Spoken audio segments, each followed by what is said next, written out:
शिंदीसह परिसरातील शेतकऱ्यांना सरसकट हेक्टरी 50,000 रुपये व कर्जमाफी मिळावी, निलिमा नेमाडे।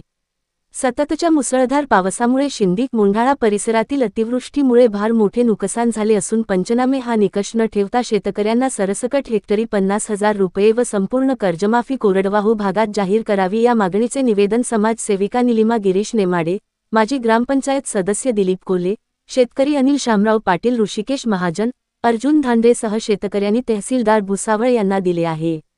अवकाळी पावसामुळे परिसरातील कोरडवाहू भागातल्या शेतकऱ्यांचा कापूस, मका, सोयाबीन पिकांचे मोठ्या प्रमाणावर नुकसान झाले असून शेतकऱ्यांना सरसकट नुकसान भरपाई देण्यात यावी। खरीप हंगाम शेवटच्या टप्प्यात असताना अवकाळी पावसाने शेतकऱ्यांच्या मेहनतीवर पाणी फिरवले। कर्ज काढून लावलेला पैसा वाया गेला। अनेक ठिकाणी लावलेला खर्च सुद्धा निघणार नाही।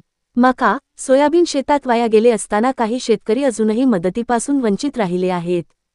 पंचनाम्याअभावी अशी परिस्थिती दिसून येत आहे। शेती शिवारात नुकसान झाले तर ते सर्वांचेच झाले आहे। त्यामध्ये भेदभाव न होता सरसकट नुकसान भरपाईसह संपूर्ण कर्जमाफी देण्यात यावी। आता पुन्हा सुमारे 4-5 दिवसापासून सातत्याने होत असलेल्या अवकाळी पावसामुळे पुन्हा हातातोंडाशी आलेल्या मका सोयाबीनचे पुन्हा नुकसान झाले। पावसामुळे लाल्या रोगासारखे कापसावर आक्रमण होण्यास सुरुवात झाली आहे। पावसामुळे कपाशीच्या कैऱ्या व फुलपाती गळून पडली आहे।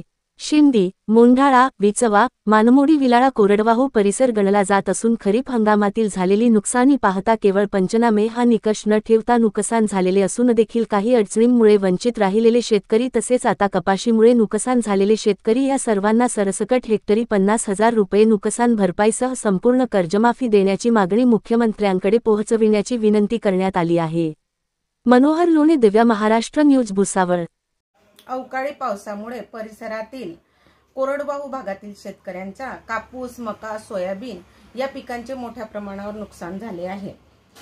शेतकऱ्यांना नुकसान भरपाई सह संपूर्ण कर्जमाफी करण्यात यावी अशी मागणी माध्यमातून महाराष्ट्र राज्य शासनाकडे करण्यात येत आहे।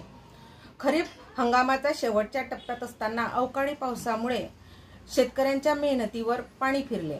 कर्ज काढून लावलेला पैसा सुद्धा वसूल झालेला नाही।